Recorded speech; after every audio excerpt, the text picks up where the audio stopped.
अधूरी ख्वाहिश पार्ट 4। मैंने कहा चलो बाद में अम्मी से बात कर लूंगा। फिर मैं चला गया रेस्ट करने। अब मैं बेड पे सोया तो पंखा चल रहा था। हल्की हल्की ठंडी हवा लग रही थी। मेरा जिस्म थकान की वजह से वैसे ही चूर था तो मेरी आंख लग गई। फिर पता ही नहीं चला रात के 8 भी बज गए। रिमशा मुझे उठाने के लिए आई तो मेरा गाजर जाग रहा था और मेरी आंख खुल गई। मैंने देखा रिमशा मेरे गाजर को हसरत भरी निगाहों से देख रही थी। उसको पता ही नहीं चला कि मेरी आंख खुल चुकी थी। फिर मैंने उससे पूछा, रिमशा तुम कब आई? वो मुझे कहने लगी, शाहजैन भाई मैं आप ही को उठाने आई थी। खाना तैयार है, आपको नानो बुला रही हैं। रिमशा मुझे ये बता भी रही थी। कभी वो मेरी आंखों में देखती तो कभी मेरे गाजर को। मैं समझ गया था कि रिमशा के जहन में क्या चल रहा था। मुझे रिमशा तो बहुत ही आसान टारगेट लग रहा था, लेकिन इससे पहले मैंने अपनी अम्मी के साथ सुकून लेने का सोचा था। फिर मैंने कहा, अच्छा रिमशा चलो मैं आ रहा हूं। फिर मैंने पूछा, रिमशा रुको, अम्मी जाग गई हैं या सो रही हैं? रिमशा कहने लगी, तुम्हारी अम्मी तो सोई ही नहीं है। हम लोग तो कब से बातें कर रहे थे, तुम ही इतने थके हुए थे। तुम्हारी अम्मी तो बिल्कुल फ्रेश लग रही थी।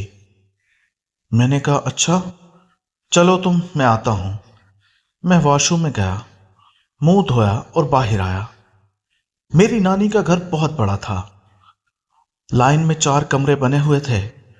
उनके सामने बरांडा भी बना हुआ था और बरांडे के साथ ही बड़ा सा सहन था और एक बड़ा सा गेट भी लगा हुआ था।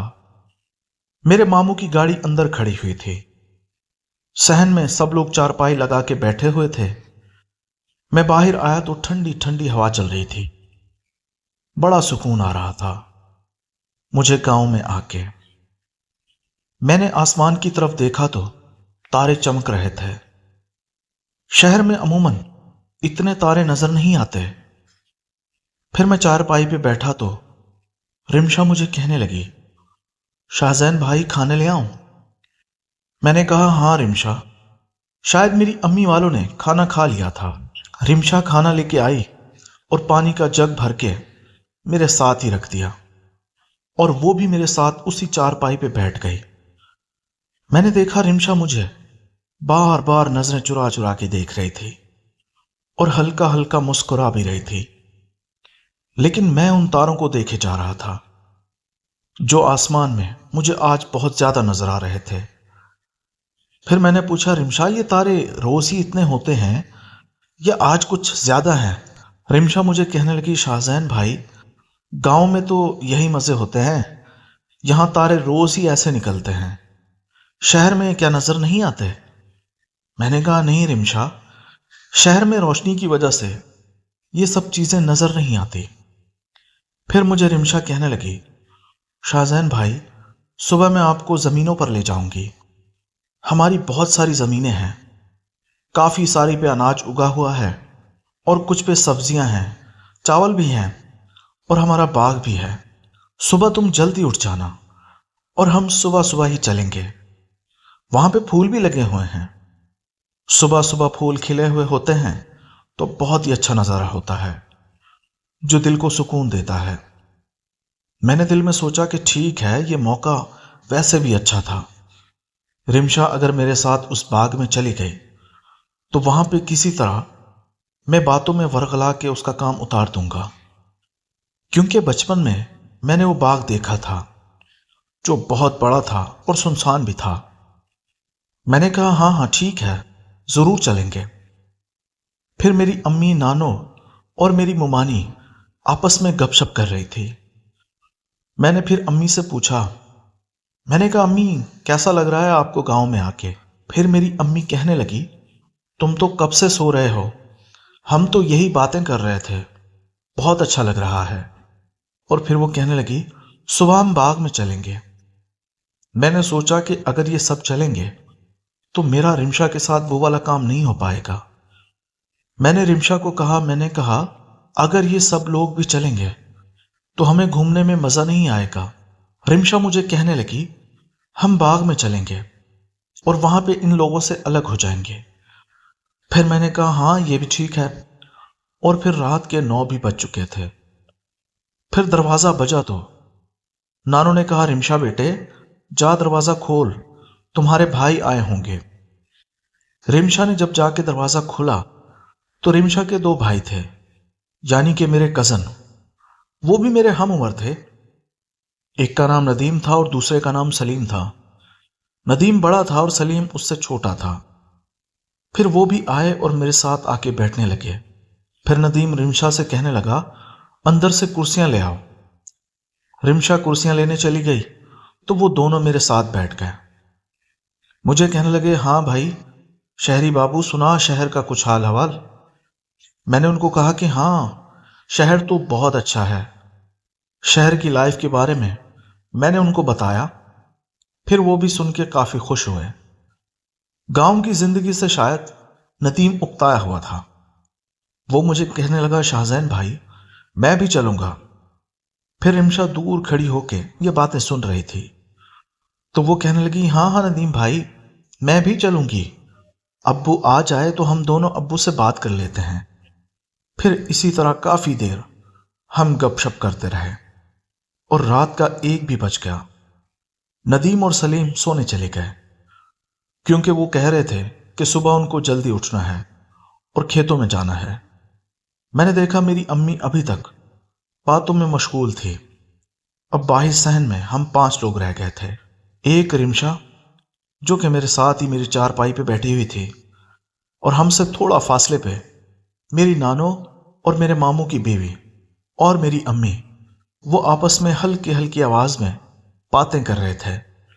مجھے یہ تو پتہ چل گیا تھا کہ کوئی ضرور خاص بات ہو رہی تھی، کیونکہ آواز تو ہمیں آ رہی تھی لیکن کچھ سمجھ نہیں آ رہا تھا کہ وہ کیا باتیں کر رہے تھے۔ میں سمجھ گیا کہ وہ لوگ ابھی باتوں میں مشغول ہیں۔ پھر میں نے رمشا سے کہا، میں نے کہا رمشا میں تم سے ایک پرسنل بات پوچھوں، تم مجھے بتاؤ گی؟ وہ کہنے لگی، ہاں ہاں شاہزین بھائی پوچھو کیا بات ہے۔ میں نے کہا رمشا جب میں لاسٹ ٹائم گاؤں آیا تھا تم تو بہت چھوٹی تھی، لیکن اب تم جوان ہو گئی ہو اور خوبصورت بھی، تو یہاں پہ تم نے کوئی بوائے فرینڈ نہیں بنایا؟ وہ مجھے کہنے لگی، ہائے اللہ شاہزین بھائی یہ آپ کیسی باتیں کر رہے ہیں، ہمیں گھر کے کاموں سے فرصت ہی کہاں ملتی ہے کہ ہم یہ کام بھی کریں، اور ویسے بھی مجھے لڑکوں سے دوستی رکھنے میں کوئی دلچسپی نہیں ہے۔ میں نے کہا یار رمشا ایسے کیسے ہو سکتا ہے، اب تم بھرپور جوان ہو، کیا تمہارا دل نہیں کرتا؟ پھر وہ مجھے کہنے لگی، یہی سوال میں آپ سے بھی کر سکتی ہوں، آپ بھی تو اچھے خاصے نوجوان لڑکے ہو، آپ نے کوئی دوست نہیں بنائی کراچی میں؟ میں نے اسے کہا نہیں، لیکن ہاں میں کوئی ایسی دوست ڈھونڈ رہا تھا۔ اصل میں کراچی کی دوستی میں ایک مسئلہ ہے، جو شہر کی لڑکی ہوتی ہے وہ مخلص نہیں ہوتی، وہ کسی ایک بندے کے ساتھ ٹک کے نہیں رہتی۔ میری کوشش ہے کہ مجھے گاؤں سے ہی کوئی اچھی سی لڑکی مل جائے جو صرف میری ہو کے رہے، اور میں شادی بھی اسی سے کروں گا، وہ مجھ سے محبت کرے اور میں اس سے کروں گا۔ پھر رمشا کہنے لگی، شاہزین بھائی سمجھو کہ آپ کی تلاش ختم ہو گئی۔ میں نے کہا کیا مطلب رمشا، تم کیا کہنا چاہتی ہو؟ پھر رمشا ہڑبڑاتے ہوئے بولی، نہیں نہیں بس میں تو یہ کہہ رہی تھی کہ میں کوئی گاؤں میں سے اچھی سی لڑکی دیکھ کے تمہاری دوستی کروا دیتی ہوں۔ میں سمجھ گیا تھا کہ رمشا کیا چاہتی تھی، وہ اصل میں اپنے بارے میں ہی بات کر رہی تھی، لیکن پھر اس نے بات بدل دی اور ہلکے ہلکے مسکرا بھی رہی تھی۔ وہ ایک ہاتھ کو ٹیک لگائے ہوئے بیٹھی تھی تو میں نے آرام سے اپنا ہاتھ اس کے ہاتھ پہ رکھا۔ وہ ایک دم بوکھلا گئی، اپنا ہاتھ وہاں سے ہٹانے لگی تو میں نے دونوں ہاتھوں سے اس کا ہاتھ پکڑ لیا۔ میں نے کہا رمشا گھبراؤ نہیں، مجھے پتا ہے تم مجھے کیا بولنا چاہتی ہو، میں تمہارے دل کی بات سمجھ گیا ہوں، اصل میں بھی یہی چاہتا ہوں अब मैं रिमशा को अपनी बातों के जाल में फंसा रहा था। मुझे ये तो पता चल गया था कि रिमशा मुझे पसंद करती थी। मैं जो भी रिमशा को बात बोलूंगा वो घर में से किसी को नहीं बताएगी। फिर मैंने उससे कहा कि रिमशा, मैं तुम्हें अपने दिल की बात बताऊं, अगर तुम वादा करो कि किसी को भी नहीं बताओगी। उसने आंखें उचकाकर मुझे देखा और फिर कहने लगी, हाँ शाहजैन भाई बताएं। मैंने कहा, रिमशा मैं असल में गांव आया ही इसी वजह से हूं। फिर वो कहने लगी, किस वजह से? मैंने कहा, रिमशा मैं तुम्हारे लिए ही आया हूं। असल में मैं तुम्हें बचपन से ही पसंद करता हूं और तुम मुझसे कसम ले लो, मैंने तुम्हारे अलावा अपने दिल में किसी को जगह नहीं दी। मैं जब से जवान हुआ हूं मैं सिर्फ तुम्हारे बारे में ही सोचता हूं। मैं गांव आया ही इसलिए था कि तुम्हारी मर्जी जान सकूं और फिर मैं अपने अम्मी अब्बू से बात करूं कि वो तुम्हारे अम्मी अब्बू से हमारी शादी की बात चलाएं। मैं रिमशा से झूठ बोल रहा था, मैं सिर्फ बातों के जाल बुन रहा था, लेकिन मैं ये महसूस कर रहा था कि रिमशा सच में इमोशनल हो गई थी। फिर वो कहने लगी, खुदा का शुक्र है शाहजैन भाई, अल्लाह ने तुम्हारे दिल में मेरी मोहब्बत डाल दी है। मैं तो नमाज पढ़ती थी और जब भी कुरान पढ़ती थी मैं तो अपनी दुआओं में तुम्हें ही मांगती थी। शाहजैन, तुम्हारे चेहरे के नक्श अपने जहन में बनाती थी। मैं जब से जवान हुई हूं मैंने भी अपना दिल तुम्हें ही दिया हुआ है। शाहजैन तुम बेफिक्र हो जाओ, बस तुम अपने अम्मी अब्बू से बात करो, मैं सजदाए शुक्र अदा करूंगी। अल्लाह ने तुम्हारे दिल में मेरी मोहब्बत डाल दी है। जब उसके ये अल्फाज मैंने सुने पहले तो मैं बहुत डर गया, क्योंकि मैंने ये सुन रखा था कि गांव की लड़की जब किसी से प्यार करती है तो फिर वो उसको सारी जिंदगी नहीं छोड़ती, सारे जमाने से लड़ जाती है। लेकिन मैं तो सिर्फ उसके साथ टाइम पास कर रहा था। फिर मैंने बात फौरन बदल दी। मैंने कहा, अच्छा रिमशा, हम बाद में बात करेंगे, मुझे ना अभी बहुत नींद आ रही है, मैं जा रहा हूं सोने। फिर मैं अम्मी को कहने लगा, अम्मी बस करें बातों की, अब सोते हैं, रात के 2 बज चुके हैं। फिर मेरी अम्मी कहने लगी, जाओ शाहजैन तुम सो जाओ, मैं आ जाऊंगी। अब मैं ये सुनकर और भी परेशान हो गया, क्योंकि मैं तो सोच के बैठा था कि आज अपनी अम्मी के साथ, और मेरी अम्मी मुझसे ये वादा करके भी आई थी। फिर मैं अपने कमरे में आ गया था। 10 मिनट गुजरे होंगे, मेरे कमरे का दरवाजा हल्का हल्का खुला। मैंने समझा शायद मेरी अम्मी होगी, लेकिन वो तो रिमशा थी। वो मुझे कहने लगी, शाहजैन तुम जाग रहे हो?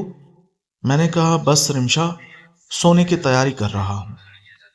वो मुझे कहने लगी, अम्मी वाले तो अभी तक आपस में बातें कर रहे हैं, मैं बस आई थी तुम्हें देखने। अब जब वो कमरे में आ ही गई थी तो मैंने उसके हाथों से पकड़कर अपनी तरफ खींच लिया। फिर वो कहने लगी, शाहजैन भाई ये आप क्या कर रहे हैं? मैंने कहा, रिमशा अभी भी मुझे तुम भाई बोलोगी? वो कहने लगी, हाँ अभी बोलना ही पड़ेगा, क्योंकि मजबूरी है, वरना घर वाले मुझसे 100 सवाल करेंगे कि तुम शाहजैन को भाई क्यों नहीं बुलाती हो।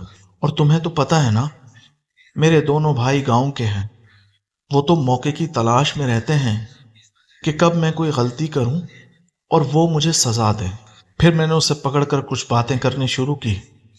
वो कहने लगी, शाहजैन भाई अब तुम सो जाओ, मैं जाके तहज्जुद की नमाज पढ़ने लगी हूं। अब जब उसने नमाज का नाम लिया फिर मैंने उसका हाथ छोड़ दिया और वो वहां से चले गए। अब मैं दिल में परेशान था कि कहीं अम्मी अलग कमरे में सोने ना चली जाए। मैं इंतजार कर रहा था कि कब मेरी अम्मी आएंगी और मैं उनको खुद से सुकून दिलाऊंगा। फिर मैं मोबाइल में गेम खेलने लगा। अब रात के 4 भी बज चुके थे। पहले तो मैंने सोचा कि जाके अपनी अम्मी को बुला ही लेता हूं कि अब आए सो जाएं, लेकिन फिर मैंने सोचा कि कहीं घर वाले शक न करें। फिर मैं इसी तरह पड़ा रहा। 4:15 हो गए थे। फिर मेरे कमरे का दरवाजा हल्का हल्का खुला تو وہ میری امی تھی، جسے میں دیکھ کر اب تو خوشی ہو گیا تھا۔ دوستو، اس کہانی کی اگلی قسط دیکھنے کے لیے اس چینل کو سبسکرائب کر لیجئے اور بیل کے آئیکن کو کلک کر لیجئے تاکہ نئی آنے والی قسط آپ کو جلد از جلد مل سکے۔ شکریہ۔